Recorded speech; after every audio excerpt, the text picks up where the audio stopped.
Human rights is, geez, that's a good question. Human rights. Well, that's a tough one. Wow.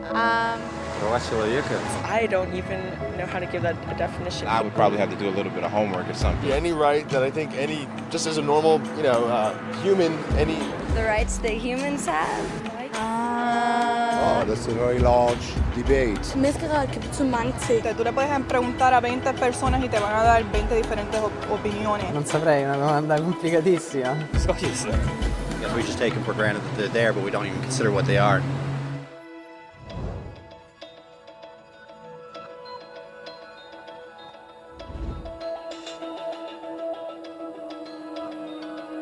Human rights are the rights you have simply because you're human. It's how you instinctively expect and deserve to be treated as a person, like the right to live freely, to speak your mind, and to be treated as an equal. There are many kinds of rights. Most apply to a certain group. But human rights are the only ones that apply to absolutely everyone, everywhere. That means kids, old people, poor people, basketball players, garbage men, rappers, teachers, Africans, Indians, Albanians, Christians, Muslims, Kabbalists, atheists, your mom, your dad, your next door neighbor, and you all have the exact same human rights.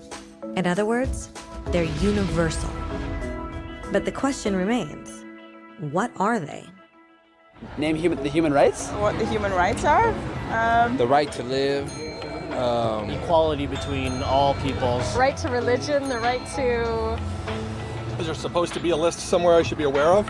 According to the United Nations, there are a total of 30 human rights, which are usually lumped together and called simply human rights. They're all listed out in the Universal Declaration of Human Rights, which is the world's most widely accepted document on the subject. But it was a long time in coming. At first, there were no human rights. If you were in with the right crowd, you were safe. If you weren't, well, you weren't. But then a guy named Cyrus the Great decided to change all that. After conquering Babylon, he did something completely revolutionary. He announced that all slaves were free to go. He also said people had the freedom to choose their religion, no matter what crowd they were a part of. They documented his words on a clay tablet known as the Cyrus Cylinder. And just like that, human rights were born. The idea spread quickly to Greece, to India, and eventually to Rome. They noticed that people naturally followed certain laws, even if they weren't told to.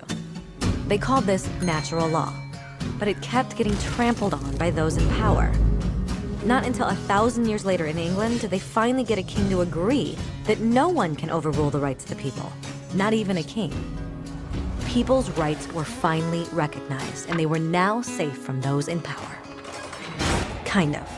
It still took a bunch of British rebels declaring their independence before the king got the point that all men are created equal.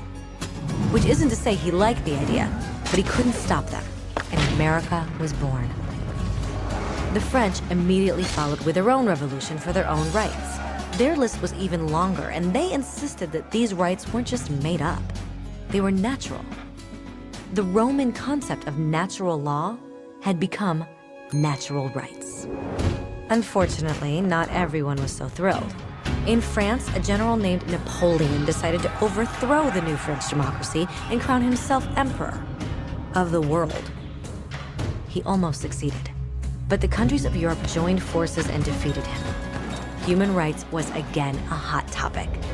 They drew up international agreements, broadly granting many rights across Europe. But only across Europe. The rest of the world somehow still didn't qualify. Instead, they got invaded, conquered, and consumed by Europe's massive empires. But then a young lawyer from India decided enough was enough. His name was Mahatma Gandhi, and in the face of violence, he insisted that all people of Earth had rights, not just in Europe. Eventually, even Europeans started to agree. But it wasn't going to be that easy. 2 world wars erupted. Hitler exterminated half the Jewish population of Earth in horrifying Nazi death camps. And all told, 90 million people died. Never had human rights been so terrifyingly close to extinction. and never had the world been more desperate for change. So the countries of Earth banded together and formed the United Nations. Their basic purpose was to reaffirm faith in fundamental human rights, in the dignity and worth of the human person. But what were human rights? Were they the proclamations of Cyrus, the natural laws of Rome, the declarations of France? Everyone seemed to have a slightly different idea of what human rights should be. But under the supervision of Eleanor Roosevelt, they finally agreed on a set of rights that applied to absolutely everyone. The Universal Declaration of Human Rights. The French concept of natural rights had finally become human rights.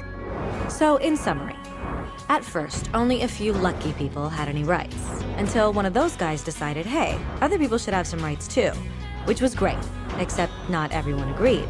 And it only took a few thousand years of fighting and declarations and more fighting until everyone finally agreed that human rights should apply to everyone. And they all lived happily ever after.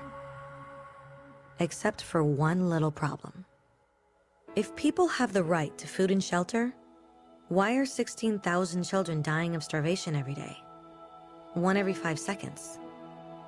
If people have freedom of speech, why are thousands in prison for speaking their minds? If people have the right to education, why are over 1 billion adults unable to read?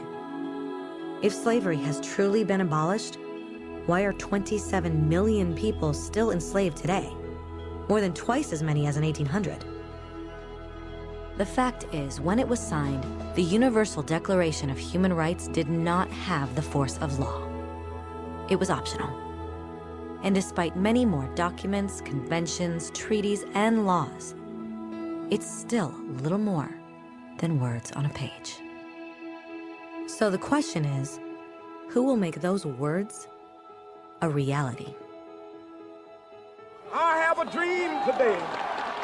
When Dr. King marched for racial equality, he was marching for rights that had been guaranteed by the United Nations for almost 2 decades. But still, he marched. When Nelson Mandela stood up for social justice in the 1990s, his country had already agreed to abolish such discrimination for almost 40 years. But still, he fought. Those who fight today against torture, poverty, and discrimination are not giants or superheroes. They're people. Kids, mothers, fathers, teachers. Free-thinking individuals who refuse to be silent. Who realize that human rights are not a history lesson. They're not words on a page. They're not speeches or commercials or PR campaigns. They are the choices we make every day as human beings. They are the responsibility we all share to respect each other, to help each other, and to protect those in need. As Eleanor Roosevelt said, where, after all, do universal human rights begin? In small places close to home. So close and so small that they cannot be seen on any maps of the world. Yet they are the world of the individual person, the neighborhood he lives in, the school or college he attends, the factory, farm, or office where he works. Such are the places where every man, woman, and child seeks equal justice, equal opportunity, equal dignity without discrimination. Unless these rights have meaning there, they have little meaning anywhere.